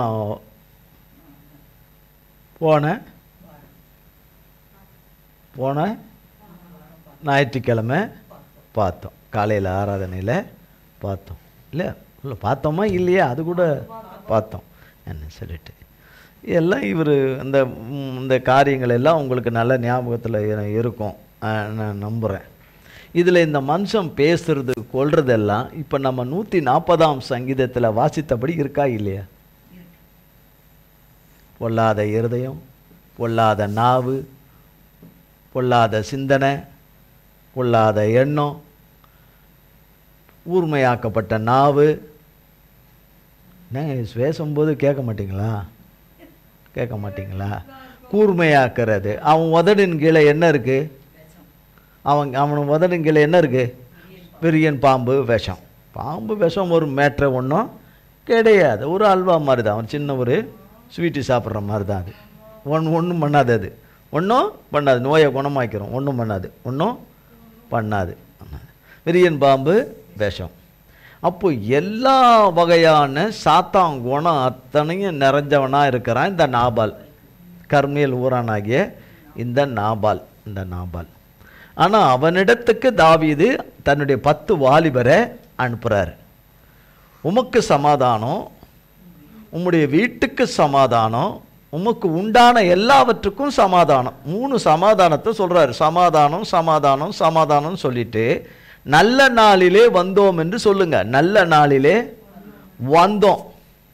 இப்போ நீங்கள் மாடுகளுக்கு மயிர் கத்திரிக்கிற வேலையில் இருக்கிறீங்க, அதில் ஏராளமான பேருக்கு சமையல் பண்ணி வைக்கிறீங்க. அதில் எங்களுக்கு என்ன பண்ணுங்க, இந்த இக்கட்டான நேரத்தில், இந்த கொடுமையான நேரத்தில் எங்களுக்கு என்ன செய்யுங்க, கொடுத்து உதவுங்க. உங்கள் கண்களில் எங்களுக்கு வாலிபர்களுக்கு என்ன கிடைக்கணும், தயவு கிடைக்கணும்.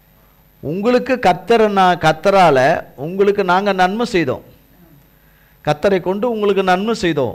உங்களுடையதெல்லாம் நாங்கள் பாதுகாத்துக்கிட்டோம், வனாந்தரத்தில் நாங்கள் பாதுகாத்துக்கிட்டோம், உங்களுடையதெல்லாம் பாதுகாத்துக்கிட்டோம். அதனை கல்லர்கிட்டேருந்து திருடர்கிட்டும் பொல்லாதவர்கிட்டதெல்லாம் பாதுகாத்துக்கிட்டோம்.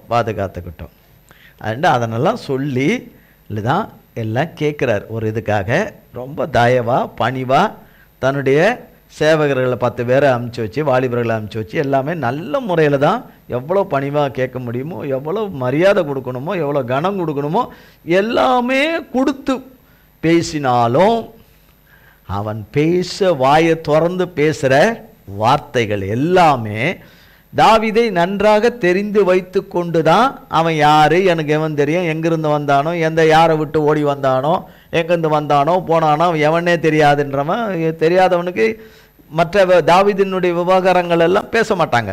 இவன் எல்லாமே பேசுகிறான், பொல்லாப்பினால நிறைஞ்சு பேசுகிறான். அவன் இருதயம் பொல்லாப்பினாலே சர்பத்தினாலே நிறைஞ்சிருக்கிறதுனால அவன் பேசுகிறான். இப்போ அவன் பேசிட்டான், தாவீதின் வாலிபர்கள் அதை கேட்டுட்டாங்க. அதை தாவீதினிடத்தில் வந்து அப்படியே சொல்லிட்டாங்க.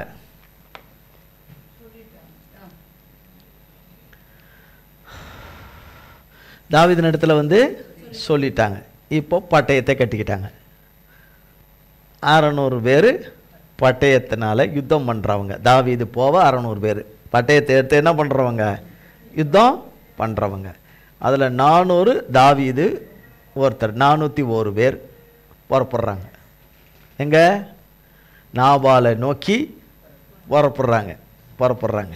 மீதி 200 பேரை அங்கே விட்டுட்டு போகிறாங்க. அவங்க எந்த இடத்துல இருக்கிறாங்களோ, இப்போதைக்கு எந்த இடத்துல இருக்கிறாங்களோ அந்த இடத்துல 200 பேரை என்ன செஞ்சிட்டாங்க, வச்சுருக்காங்க. ஏன் வச்சுருக்காங்கன்னா, தாவீதினுடைய மற்ற அவருடைய முதல் மனைவி, மற்ற பிள்ளைங்க, மற்றவங்களாம் இருக்கிறாங்க. அவங்களெல்லாம் குடும்பத்தாரெல்லாம் பாதுகாத்துக்கணும். அதுக்கு 200 பேர் காவலுக்கு வச்சுட்டு போகிறாங்க. 200 பேரை காவலுக்கு வச்சுட்டு போகிறாங்க. மீதி 400 இவரோட சேர்ந்து, தாவீது குறித்து வேதம் சொல்லுகிறது, கடந்த முறையும் பல முறை சொல்லியிருக்கிறாரு.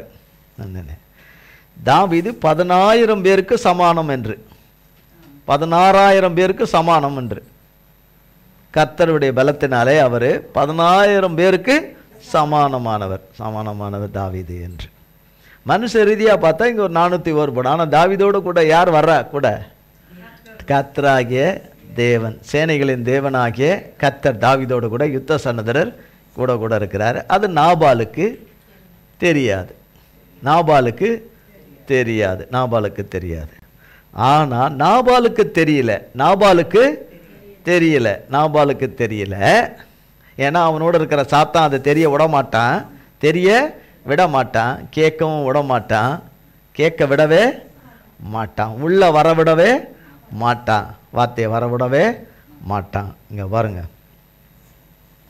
14ஆம் வசனத்தில் பாருங்க, 14ஆம் வசனத்தை வாசிங்க. இஸ்ரவேல்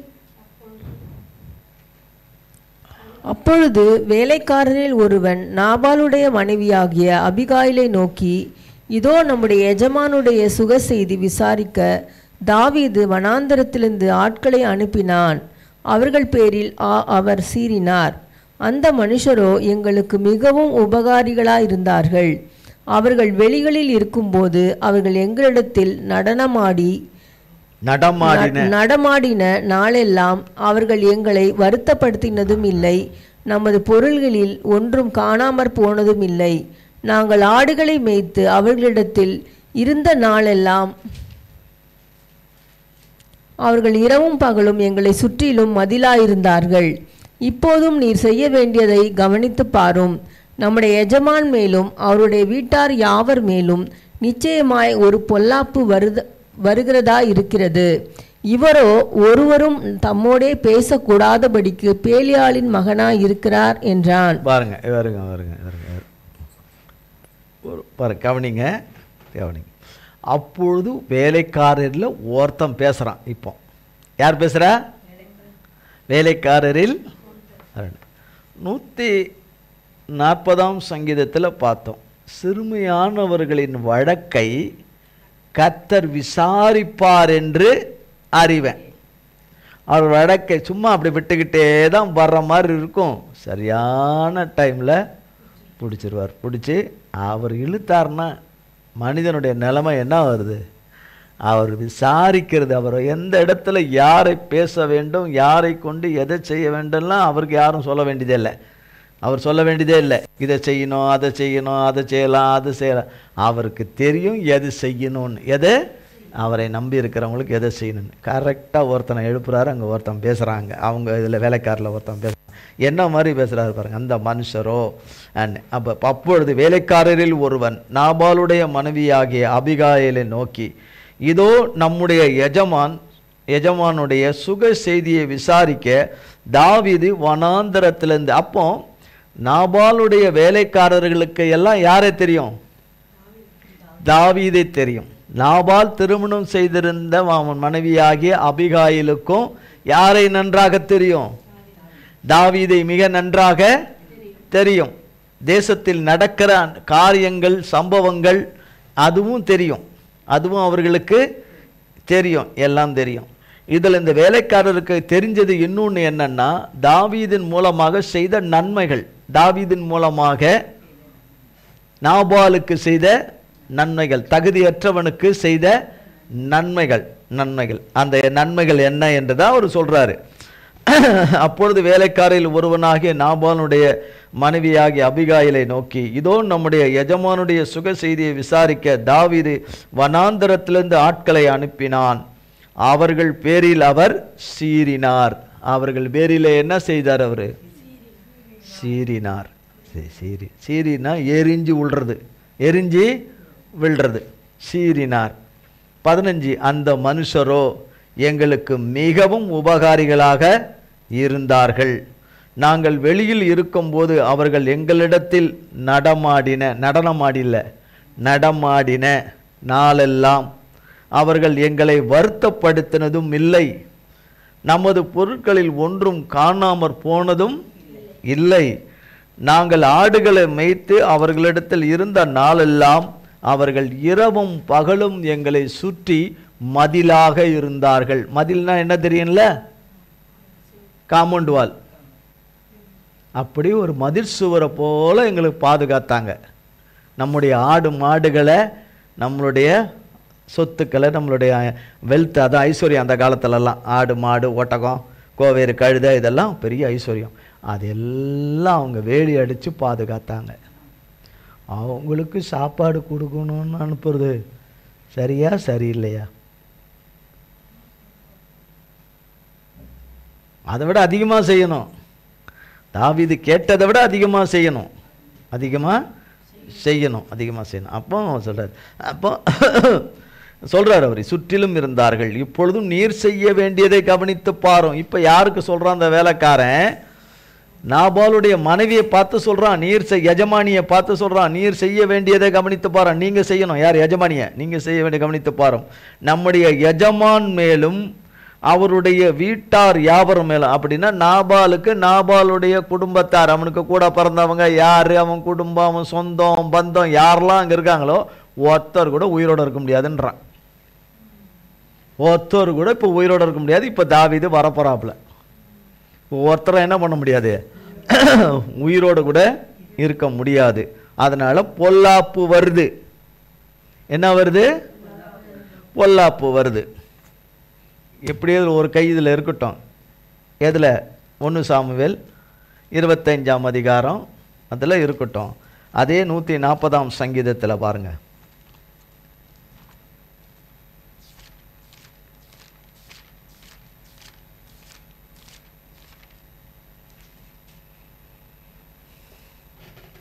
பதினோராம் வசனம் பாருங்க. 140ஆம் சங்கீதம் 11ஆம் வசனம். பொல்லாத நாவுள்ளவன் பூமியிலே நிலைப்பதில்லை, கொடுமையான மனுஷனை பறக்கடிக்க பொல்லாப்பு அவனை வேட்டையாடும். சொல்லியிருக்காருல, இதுவும் அவர் இருதயத்தில் வச்சிருக்கிறாரு. யார் இருதயத்தில் வச்சிருக்கிறாரு?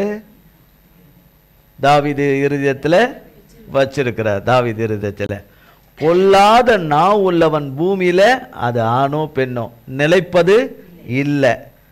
கொடுமையான மனுஷனை பற்கடிப்பு பொல்லாப்பு அவனை வேட்டையாடும். பொல்லாத மனுஷனை பொல்லாப்பு வேட்டையாடும். அவன் எதை விரும்பினானோ தேவ பிள்ளைகளிலே நிறைவேற்ற வேண்டும் என்று, தேவ மகனிலே, தேவ மகளிலே, தேவ குடும்பத்தில், தேவ பிள்ளைகளுடைய வாழ்க்கையை நிறைவேற்ற வேண்டும் என்று எதை விரும்பினானோ அதுவே அவர்களை வேட்டையாடும். அது அவர்களை வேட்டையாடும். இங்கே அவன் சொல்கிறத அதே வார்த்தையை பாருங்க. 1 சாமுவேல் 25ஆம் அதிகாரம் 17ஆம் வசனம் பாருங்க. இப்பொழுதும் நீர் செய்ய வேண்டியதை கவனித்து பாரும். நம்முடைய எஜமான் மேலும் அவருடைய வீட்டார் யாவர் மேலும் நிச்சயமாய் ஒரு பொல்லாப்பு வருது. இப்போ பொல்லாப்பு வேட்டையாட வருது. பொல்லாத இந்த மனுஷனை, பொல்லாத நாவு உள்ள இந்த மனுஷனை, அவன் ஒருத்தன் தானே பேசினான். கேட்குறோமா? அவன் மட்டும்தானே பேசினான். வேலைக்காரங்க யாராவது கூட சேர்ந்து பேசினாங்களா? அவன் மட்டும்தானே பேசினான். ஆனால் அவன் பேசினதுக்கு அவனுடைய வீட்டார், அவனை சேர்ந்த யாரா இருக்காங்களோ ஒருத்தர் கூட உயிரோட இருக்காதபடி வருது. பேசினது ஒருத்தன் தான். ஆனால் வேட்டையாடப்பட போகிறது யாரெல்லாம்? அவனோடு கூட ஒத்து பாடினவங்களும் அவனை சேர்ந்தவங்களும் அவனை சேர்ந்தவர்களைப் போல இல்லாதது போல காமிச்சுக்கிட்டு அவனை சேர்ந்தவங்களா இருக்கிற மொத்த பேரையும் வேட்டையாட வருது. புரியுதா? புரியுதா? இப்போ அவன் ஒருத்தன் தான் ஏன் பேசுனது? யாரு? அவன் ஒருத்தன் தான் பேசினான். அவனுக்குள்ளேருந்து சாத்தான் தான் பேசினான். சாத்தானுடைய ஆளாக இருந்து அவன் பேசினான். ஆனால் அவனை சேர்ந்தவங்களையும் அவனுக்கு உண்டானவர்களும் அவங்களுக்கு வேண்டியப்பட்டவர்களையும் அவனுக்கு ஆமாம் போடுகிறவர்களையும் அவனுக்கு தூபம் போடுகிறவர்களையும் அவனை ஏற்றி விடுகிறவர்களையும்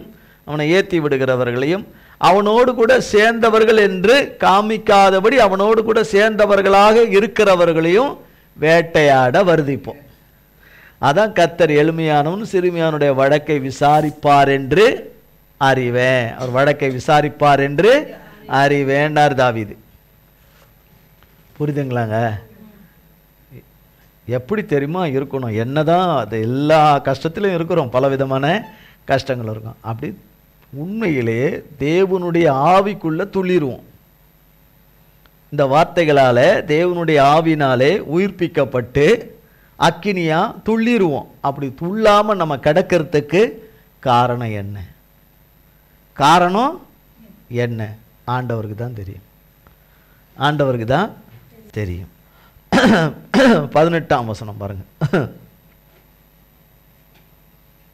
அப்பொழுது அபிகாயில் தீவிரமாய் 200 அப்பங்களையும் 2 துருத்தி திராட்சை ரசத்தையும் சமையல் பண்ணப்பட்ட 5 ஆடுகளையும் 5 படி வறுத்த பயற்றையும் வற்றலாகப்பட்ட 100 திராட்சை குலைகளையும் வற்றலான 200 அத்திப்பழ அடைகளையும் எடுத்து கழுதைகள் மேல் ஏற்றி பாருங்க. என்னென்ன ஐட்டம் பாருங்க. 200 அப்பங்களையும் 2 துருத்தி திராட்சை ரசத்தையும் சமையல் பண்ணப்பட்ட 5 ஆடுகளை, 5 ஆடு. அந்த காலத்துலலாம் ஆடுகள் எல்லாம் 20-25 கிலோ எடை உள்ளது, எல்லாமே எடை உள்ளது.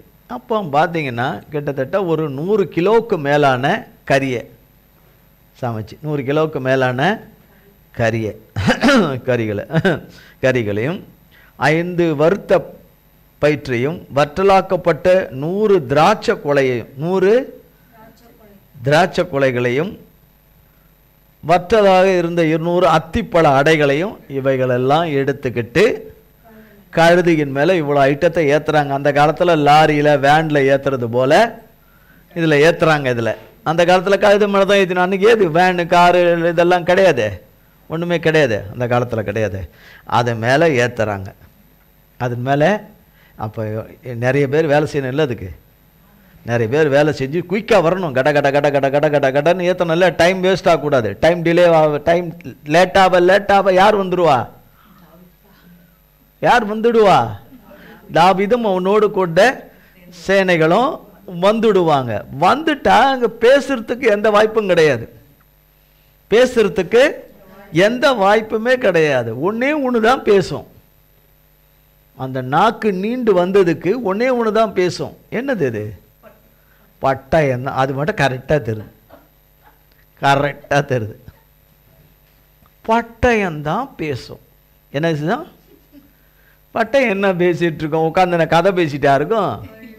சறுக்க மறுக்க வயிற்றுல கீத்துல எங்கெங்க விழணுமோ பொட்டுன்னு விழும். ஆள் இருப்பாங்களா? ரத்த ஆறு ஓடும். அலறலின் சத்தம் பயங்கரமாக இருக்கும். அதில் சிறியோர் கிரியோர் குழந்தை அது இது வாலிபர் வயதையர்லாம் கணக்கே கிடையாது. எல்லாரையும் மொத்த பேரையும் போட்டு தள்ளணும். மொத்த பேரையும் இதெல்லாம் ஏற்றுறாங்க. எதுக்கு? தாவீதுக்கு கொடுக்க. தாவீதும் அவனோடு இருக்கிறவர்களுக்கு கொடுக்க தான் இதெல்லாம் ஏற்றுறாங்க. 19ஆம் வசனம் பாருங்க. தன் வேலைக்காரரை பார்த்து, நீங்கள் எனக்கு முன்னே போங்கள், இதோ நான் உங்கள் பின்னே வருகிறேன் என்று சொல்லி அனுப்பினாள். தன் புருஷனாகிய நாபாலுக்கு அதை அறிவிக்கவில்லை. நாபாலுக்கு அதை தெரிவிக்கல. இது தெரிவிக்கலை. இவ்வளோ ஐட்டம் இவ்வளோ இதெல்லாம் ஏற்றி வேலைக்காரங்களை முதல்ல அனுப்பி நீங்கள் சீக்கிரம் போங்க, அங்கே தாவீதுக்கு எதிர்கொண்டு போங்க, பின்னாடி நான் கழுதில் நான் வரேன். யார்? அவனுடைய மனைவி. நான் வரேன் அறிவிக்கவில்லைன்னு. 20ஆம் வசனம். அவள் ஒரு கழுதையின் மேல் ஏறி மலையின் மறைவில் இறங்கி வருகையில், இதோ தாவீதும் அவன் மனுஷரும் அவளுக்கு எதிராக இறங்கி வந்தார்கள். அவர்களை சந்தித்தாள். தாவீது தன் ஜனங்களை நோக்கி, அவனுக்கு வனாந்தரத்தில் இருக்கிறதை எல்லாம் வீணாகவே காப்பாற்றினேன், அவனுக்கு உண்டானதிலெல்லாம் ஒன்றும் காணாமற் போனதில்லை. என்றாலும் நன்மைக்கு பதிலாக அவன் எனக்கு தீமை செய்தான். அவனுக்கு உண்டான எல்லாவற்றிலும் சுவரில் நீர்விடும் ஒரு நாயை முதலாய் பொழுதுவிடும் மட்டும் நான் உயிரோடே வைத்தால் தேவன் தாவீதின் சத்துருக்களுக்கு அதற்கு சரியாகவும் அதற்கு அதிகமாகவும் செய்ய கடவர் என்று சொல்லியிருந்தான். பாருங்க, என்று யாருக்கு சொல்லியிருந்தானா? அவனுடைய சேவகர்களுக்கு சொல்லியிருந்தானா. அது நமக்காக அப்படி எழுதப்பட்டிருக்குது. சொல்லியிருந்தானா? என்னன்னு சொல்லியிருந்தானா? அவன்னா யாரு? நாபாலு. அவனுக்கு உண்டான எல்லாவற்றிலும் சுவரில் நீர் விடுகிற நாய் முதலாய், என்னது, ஒரு மிருக ஜீவன் கூட அங்கே இருக்கக்கூடாது. ஒரு மிருக ஜீவன் கூட அப்படின்னா ஆடு மாடு நாய்னா, இப்போ நாயும் சேர்த்து சொல்லப்படுதுன்னா என்ன? அப்போ மனுஷன்லேருந்து மிருக ஜீவன் வரைக்கும் நாய் வரைக்கும் ஒன்று கூட இருக்கக்கூடாது. என்ன செய்யக்கூடாது? அவன் அவ்வளோ பேசிட்டான். எவ்வளோ பேசிட்டான்? அவ்வளோ பேசிட்டான். அதனால் அவனுக்கு என்ன இருக்கக்கூடாது? இருக்கவே கூடாது. நாய் முதலாய் விடியற் காலம் மட்டும் நான் உயிரோடு வைத்தால், உயிரோடு கூட விடியற் காலத்துக்குள்ள ஒன்று கூட உயிரோடு இருக்கக்கூடாது. கம்ப்ளீட்டாக எல்லாத்தையும் என்ன செய்திடணும்? உயிரோடு வைத்தால் தேவன் தாவீதுக்கின் சத்துருக்களுக்கு அதற்கு சரியாகவும் அதற்கு அதிகமாகவும் செய்ய கடவர் என்று சொல்லியிருந்தான். அவன் ஆட்களுக்கு சொல்லியிருக்கிறான். அவன் ஆட்களுக்கு சொல்லியிருக்கிறான். 22ஆம் வசனம். அவனுக்கு உண்டான எல்லாவற்றிலும் சுவரில் நீர்விடும் ஒரு நாயை முதலாய் பொழுது விடி மட்டும் நான் உயிரோடே வைத்தால் தேவன் தாவீதின் சத்துருக்களுக்கு அதற்கு சரியாகவும் அதற்கு அதிகமாகவும் செய்ய கடவர் என்று சொல்லியிருந்தான். அபிகாயில் தாவீதை காண்கையில் தீவிரமாய் கழுதையை விட்டு இறங்கி தாவீதுக்கு நேராக தரையில் முகங்குப்புற விழுந்து பணிந்து அவன் பாதத்தில் விழுந்து, என் ஆண்டவனே, இந்த பாதகம் என்மேல் சுமரட்டும். உம்முடைய அடியாளுடைய வார்த்தைகளை நீர் கேட்கும் பொருட்டாக உம்முடைய அடியாள் உமது செவி கேட்க பேச வேண்டும். என் ஆண்டவனாகிய நீர் நாபால் என்னும் இந்த பேலியாளின் மனுஷனை ஒரு பொருட்டாக எண்ண வேண்டாம். அவன் பெயர் எப்படியோ அப்படியே அவனும் இருக்கிறான். அவன் பெயர் நாபால், அவனுக்கு பைத்தியமும் இருக்கிறது. உம்முடைய அடியாளாகிய நானோ என் ஆண்டவன் அனுப்பின வாலிபரை காணவில்லை. பாருங்க இவங்க எப்படி இருக்காங்க பாருங்க. இந்த அபிகாயில் என்றவங்க, இந்த ஸ்திரீ அவங்க எப்படி இருக்காங்க பாருங்க. அவங்களுடைய பேச்சு, அவங்க அந்த நடக்க, அவங்களுடைய அந்த பணிவு,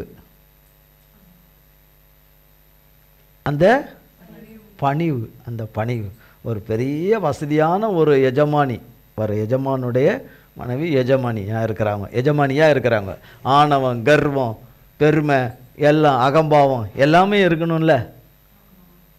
ஆனால் அதில் எதுவுமே இல்லை. எதுன்னு சொல்லிட்டு யார் அது நாபாலுக்கு விரோதமாக பேச, இந்த கட்டையை தூக்கின்னு ஓடிக்கணும்லாம் ஓடி கட்டையை தூக்கின்னு அடிக்க வரேன்ட்டு ஓடி வர ஆளாகவும் இல்லை, அப்படிப்பட்ட ஆளாகவும் இல்லை. எப்படி ஒரு பணிவாக அவங்க அருமையாக அப்படி வந்து கழுதையை விட்டு இறங்கி தாவீதுக்கு நேராக தரையில் முகங்குப்புற விழுந்து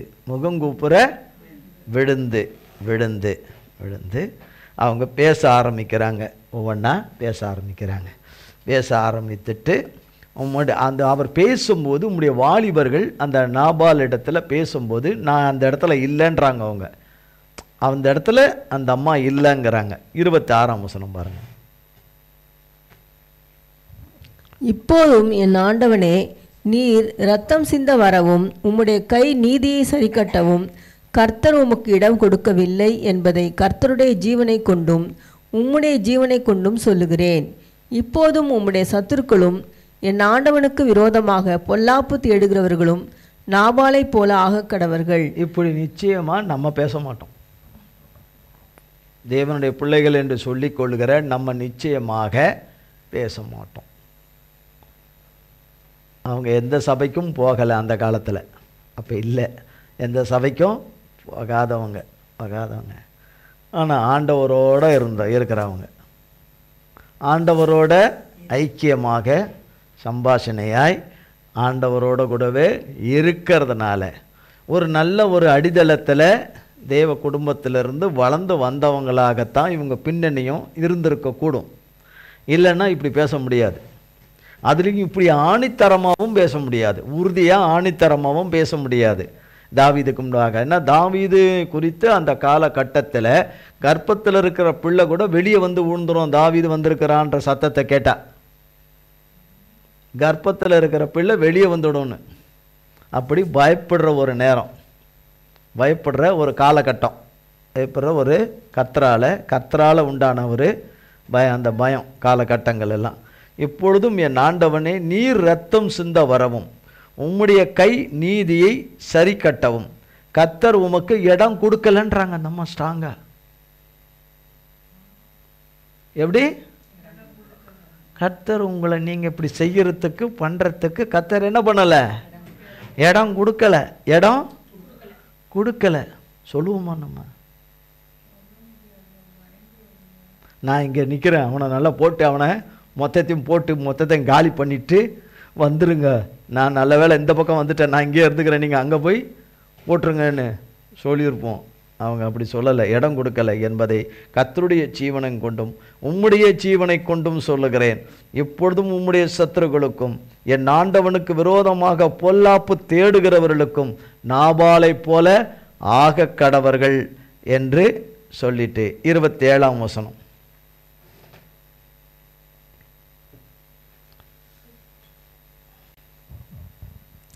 இப்போதும் உமது அடியாள் என் ஆண்டவனுக்கு கொண்டு வந்த காணிக்கையை ஏற்றுக்கொண்டு என் ஆண்டவனை பின்பற்றுகிற வாலிபருக்கு கொடுப்பீராக. உமது அடியாளின் பாதகத்தை மன்னியும். கர்த்தர் என் ஆண்டவனுக்கு நிலையான வீட்டை நிச்சயமாய் கட்டுவார். என் ஆண்டவன் கர்த்தருடைய யுத்தங்களை நடத்துகிறவராமே. நீர் உயிரோடே இருக்கும் நாளில் ஒரு பொல்லாப்பும் உம்மிலே காணப்படாதிருப்பதாக. இன்னும் ஒரு படி மேலே போகிறாங்க. இதுவும் நிச்சயமாக நம்மால் சொல்ல முடியாது. அதுவே சொல்ல முடியாதுன்னு இது எங்கேருந்து சொல்ல போகிறோம்? அவங்க சொல்கிறது பாருங்கள், 28. உமது அடியாளின் பாதகத்தை மன்னியும். அதான் மன்னிப்பு. மன்னிப்பு அவ்வளோ லேசில் கொடுக்க மாட்டோம். அதுவும் உண்மையான மன்னிப்பை கொடுக்க மாட்டோம். உண்மையான மன்னிப்பை கொடுத்துட்டு அது மறந்து போகிற காரியத்தை செய்ய மாட்டோம். இதை செய்ய மாட்டோம். மன்னிப்போம், மனசில் வச்சுக்குவோம். மன்னிப்போம், மனசில் வச்சு கருவறுப்போம். மன்னிப்போம், ஆனால் தேவன் பார்க்குற மன்னிப்பாக இருக்காது. எல்லாரும் மனுஷர் பார்க்குற விதத்தில் மன்னிப்போம். ஆனால் இங்கே அவங்க உண்மையான மன்னிப்பை கேட்குறாங்க. மன்னியும், அடியாளின் பாதகத்தை மன்னியும், கர்த்தர் என் ஆண்டவனுக்கு நிலையான ஒரு வீட்டை கட்டுவார்னு கர்த்தருடைய வார்த்தையும் சொல்கிறாங்க. கர்த்தருடைய வார்த்தையையும் சொல்கிறாங்க.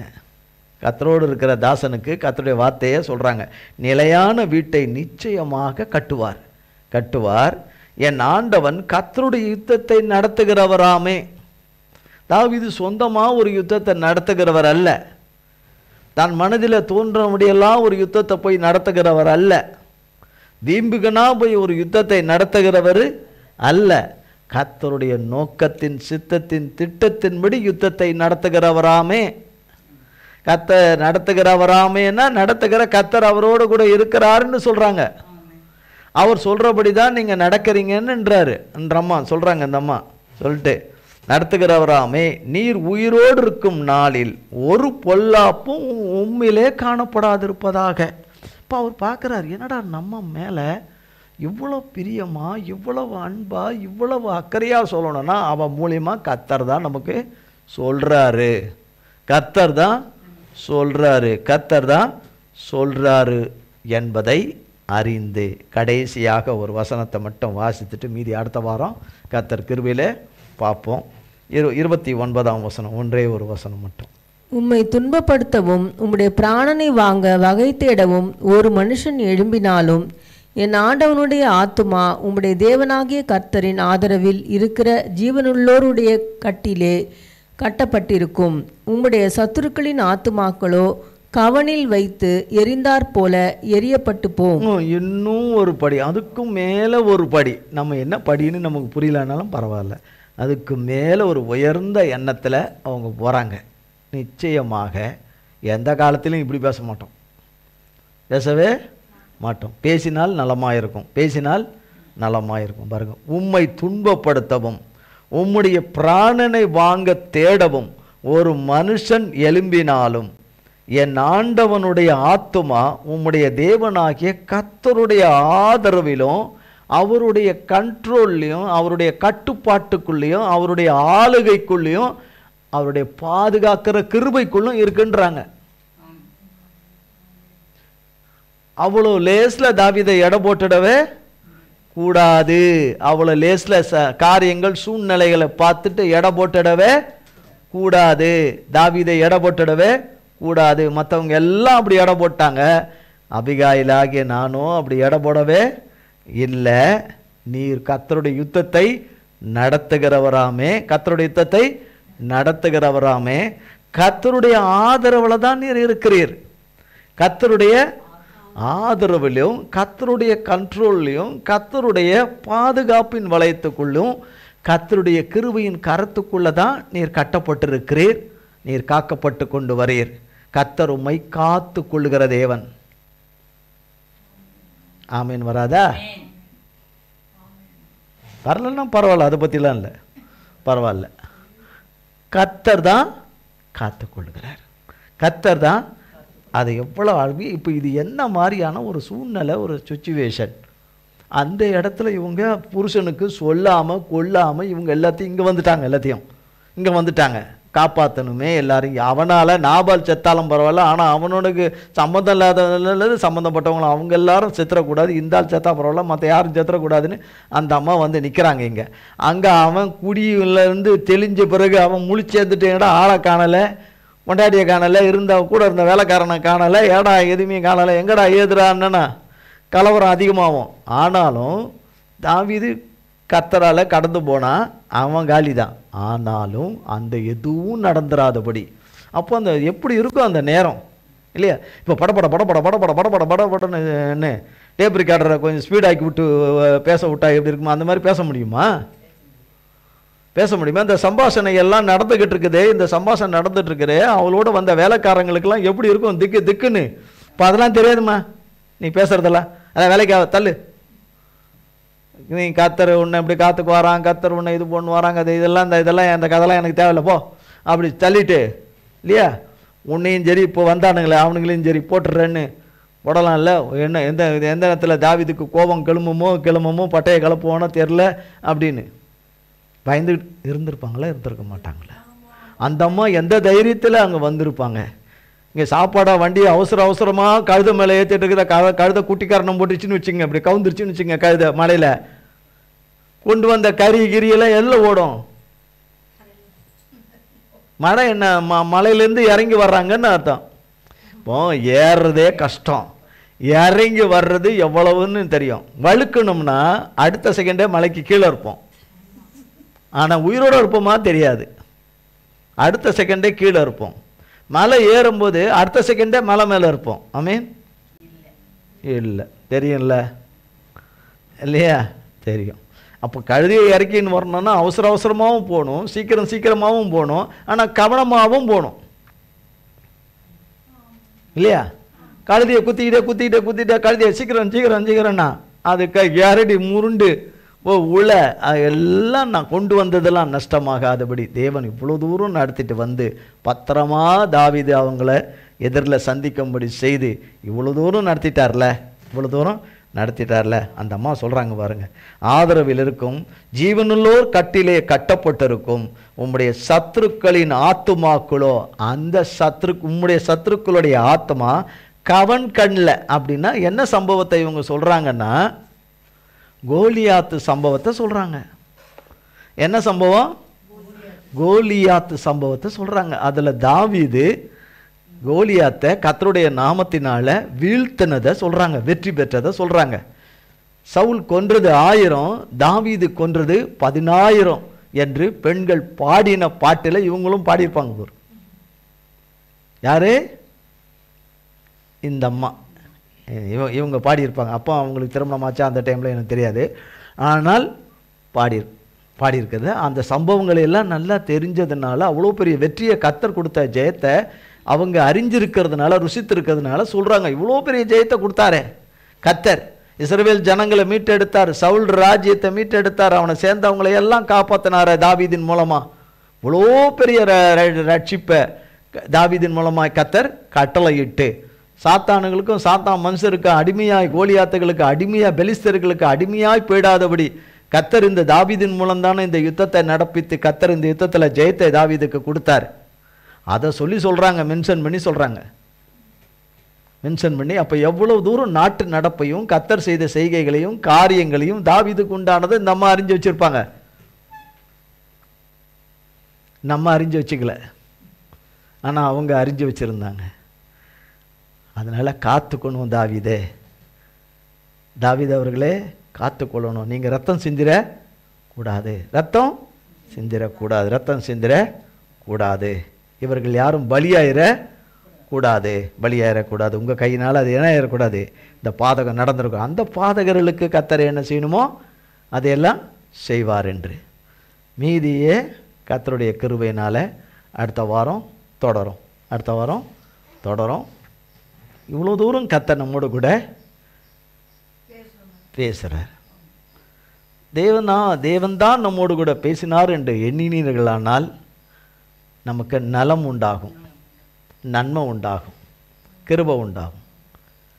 திரும்பவும் மனுஷர் தான் பேசுகிறார்கள் என்றால் சொல்கிறதுக்கு ஒன்றும் இல்லை. கர்த்தருக்கு ஸ்தோத்திரம். சொல்லப்பட்ட வார்த்தைகள் எல்லாம் தாவீது பாவம் செய்யாதபடி தன் இருதயத்திலே அதை வைத்து காத்து கொண்டான் என்று சொல்லும் பொழுது நமக்கும் அது பாவம் செய்யாதபடி, அக்கிரமம் செய்யாதபடி, மீறுதல் செய்யாதபடி, சத்துருகளுக்கும் பொல்லாதவர்களுக்கும் அகங்காரிகளுக்கு நியாய தீர்ப்பை கர்த்தர் வைத்திருக்கிறார். வழக்கை நடத்தி அவர் அந்த நியாய தீர்ப்பை அருளி செய்வார். அந்த சத்துருக்களுடைய அழிவு அவர்களுடைய எண்ணங்களின்படி அவர்கள் தேவ பிள்ளைகள் மேலே வச்சிருக்கிற கொடூர ஆசைகளை அவர்களை அழித்துவிடும். அவர்கள் தேவ பிள்ளைகளுக்கு விரோதமாக வெட்டுகிற படுகொலியிலேயே அவர்கள் விழுவார்கள், விழுந்து அழிவார்கள். அன்றைக்கு சம்பவித்தது போல சத்துருக்களுக்கு இன்றைக்கும் கர்த்தரால சம்பவிக்கும். நாம் கர்த்தரோடு கிருபையில் காக்கப்பட்டு கொண்டிருந்தால் இவைகள் நடக்கும். காத்துக்குள் என்ற வார்த்தையில் கர்த்தர் நம்மோடு கூட பேசின வார்த்தைகளுக்கும் வசனங்களுக்கும் உபதேசங்களுக்கும் போதிப்புக்கும் கர்த்தருக்கு கோடி கோடி ஸ்தோத்திரம். கர்த்தர் இந்த வார்த்தைகளை நம்ம ஒவ்வொருவருக்கும் ஆசீர்வதிப்பாராக. ஜெபம் செய்வோம். எங்கள் அன்பின் பிதாவே, கர்த்தராகிய இயேசு கிறிஸ்துவின் மூலம் மண்டையிலே வருகிறோம். தந்தையாகிய தேவனே, இந்த நாளிலும் வேளையிலும் ஆண்டவரே, மகத்தான ஜெயத்தை நீர் கட்டளையிட்டு தேவரீர் ஆண்டவரை நீர் கொடியேற்றி எங்கள் ஜெயக்கொடியாகி உம்முடைய ஜெயக்கொடியை ஏற்றி இந்த நாளின் காலை ஆராதனையை உம்முடைய பிள்ளைகளாகிய ஒவ்வொருவருக்கும் லைவில் இணைந்து கேட்டுக்கொண்டிருந்த பிள்ளைகளுக்கும் ஆண்டவரே, கேட்க நேரமில்லாமல் வரக்கூடிய நாட்களிலே நேரங்களிலே வேளைகளிலே கேட்கிற பிள்ளைகளுக்கும் இதை ஆசீர்வாதமாக்கி எங்களுக்கு நீர் கொடுத்த தயவுக்காய் கோடி கோடி கோடி கோடி ஸ்தோத்திரம். உம்முடைய அனந்த ஞானத்திலே உம்முடைய பிள்ளைகளை குறித்த அல்லேலூயா தெய்வீக சித்தத்தின் நோக்கங்கள் எல்லாம் ஆராதனையிலே பங்கு பெற்ற பிள்ளைகளும் லைவில் இணைந்த பிள்ளைகளும் பிறகால கேட்கிற உம்முடைய பிள்ளைகளுக்கு நிறைவேறுவதாக. கர்த்தர் தாம் திருமணம் பற்றின நல்வார்த்தைகள் ஒன்று கூட தவறி போகாதபடி கர்த்தருடைய நாமத்தினாலே ஒவ்வொருவரிலும் நிறைவேறி மகத்தான ஜெயத்தை கட்டளையிட்டு உன்னதமான மீட்பும் விடுதலையும் ரட்சிப்பையும் காண கர்த்தர் கிருபை செய்வீராக. உம்முடைய கல்வாரி இரத்தத்துக்குள்ளே எங்கள் அத்தனை பேரையும் ஒப்புக் கொடுக்கிறோம். இயேசு கிறிஸ்துவின் மூலம் ஜெபிக்கிறோம் பிதாவே. ஆமேன், ஆமேன், ஆமேன். என் ஆத்துமாவே கர்த்தரை ஸ்தோத்திரி, என் முழு உள்ளமையர் பரிசுத்த நாமத்தை ஸ்தோத்திரி. என் ஆத்துமாவே கர்த்தரை ஸ்தோத்திரி, கர்த்தர் செய்த சகல உபகாரங்களை மறவாதே. ஆமேன், ஆமேன். கர்த்தராகிய இயேசு கிறிஸ்துவின் கிருபையும் பிதாவாகிய தேவனுடைய அன்பும் பரிசுத்த ஆவியானவருடைய அந்யோன்ய ஐக்கியமும் பராமரிப்பும் பாதுகாவலும் என்றென்றைக்கு நம் அனைவரும் கூட சதா காலங்களுக்கும் நிலைத்திருப்பதாக. ஆமேன், ஆமேன். இயேசுவின் ரத்தம் ஜெயம். இயேசுவின் பரிசுத்த நாமத்திற்கே ஸ்தோத்திரம். God bless you.